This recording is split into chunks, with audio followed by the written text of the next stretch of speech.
பிரண்டை சட்னி செய்யறதுக்காக இளம் பிரண்டையா பார்த்து பார்த்து பறிச்சுட்டு இருக்கேங்க.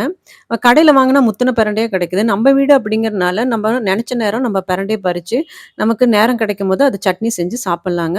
இந்த பிரண்டை சாத்துல வைரத்த போட்டா கூட வைரமே கரைஞ்சிருமாமாங்க. அவ்வளோ ஆற்றல் வாய்ந்தது இந்த பிரண்டை. அதனால தான் இதுக்கு வஜ்ரவள்ளின்னு பேர் வந்ததோ என்னமோ!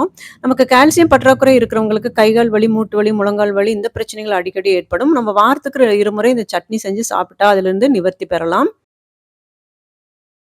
இப்படி பிரண்டையோட 4 புறத்துல இருக்கிற அந்த நாருகள எடுத்துட்டு, சின்ன சின்னதா நம்ம கட் பண்ணிக்கலாங்க. கை அரிக்குது அப்படிங்கிறது பயப்பட வேண்டாம். இந்த மாரி கிளவுஸ் போட்டுக்கலாம் அல்லது நம்ம ஆயில் அப்ளை பண்ணிக்கலாங்க.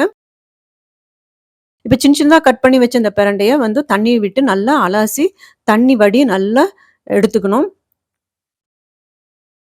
இப்ப அடுப்ப பத்த வச்சு ஒரு கடாய வச்சு சட்னிக்கு சேர்த்த வேண்டிய பொருளெல்லாம் வறுத்து எடுத்துக்கலாம். முதல்ல உளுந்து சேர்த்துறேன். உளுந்த வந்து நல்லா வறுத்து எடுத்துக்கணும். வறுபட்ட உடனே நம்ம வந்து வரமிளகாய சேர்த்திக்கணும். 2யும் சேர்த்து நல்லா வறுத்து எடுத்துக்கலாம். அப்புறம் கடலைப்பருப்பு சேர்த்து கோல்டன் ப்ரவுன் வர வரையும் வறுத்து எடுத்துக்கணுங்க. அப்புறம் மற்றொரு கடாயில நல்லெண்ணெய் விட்டுக்கலாம். உரிச்ச பூண்ட சேர்த்து நல்லா நல்லெண்ணெயில வதக்கிக்கலாம்.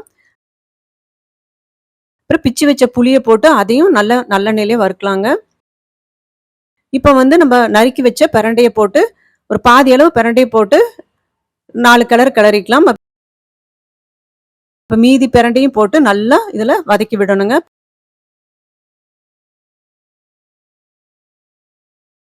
பாருங்க இந்த அளவு பிரண்டை வந்து வத்தி வந்துருச்சு. இப்ப நல்லா வறுபட்டுருச்சு நல்லெண்ணெயிலயே. இப்ப இத எடுத்து நல்லா ஆற வச்சுக்கலாங்க. ஏற்கனவே நான் வறுத்த உளுந்து, கடலைப்பருப்பு, வரமிளகாய் இது ஆறிடுச்சு. இத நல்லா கொரகொரப்பா அரைச்சுட்டு வந்திருக்கேன். இப்ப இதோட ஆறுன பிரண்டையும் சேர்த்து கொஞ்சமா தண்ணி விட்டு நல்லா நைஸா அரைச்சுக்கலாங்க.